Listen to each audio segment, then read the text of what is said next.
ते कुठं आणलंय हे तिघच सांगू शकतात, मी सांगू शकत नाही. त्याच्यामुळं त्यांच्याकडनंही माहिती घेतली तर बरोबर आहे. पण आमचे सगळे अधिकार शिंदे साहेबांना.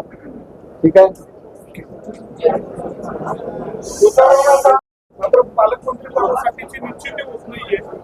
नेमकं पहिली एक गोष्ट लक्षात घ्या, ध्वजवंदन हे केलंच पाहिजे.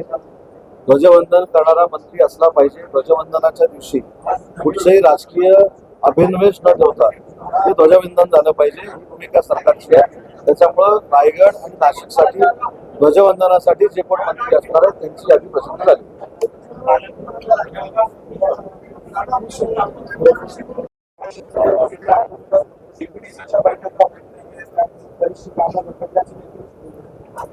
नाही, या बाबतीमध्ये स्पष्ट भूमिका आमची आहे की शेवटी शिवसेना म्हणून माननीय एकनाथ शिंदे साहेबांनी सगळे अधिकार आम्ही दिलेले आहेत. शिंदे साहेब दोन्ही नेते मंडळींशी बोलून जो काही निर्णय करतील तो आम्हाला सगळ्यांना मान्य राहील.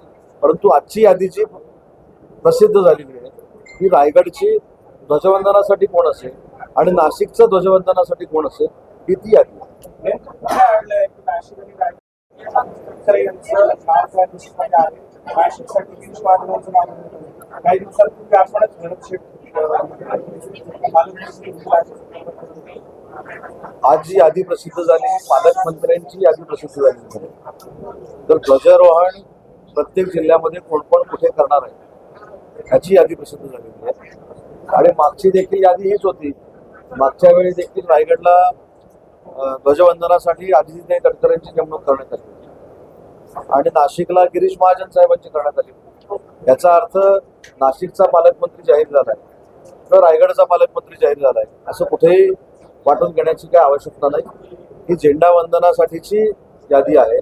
आणि आजही मी रायगडच्या विषयावर ठाम आहे की पालकमंत्री करत असताना आमच्या भरत शेठ गोगावलेंचा विचार झाला पाहिजे आणि नाशिकचा विचार करत असताना दादासाहेब भुसेंचा झाला पाहिजे. आजही मी माझ्या वक्तव्यावर ठाम आहे.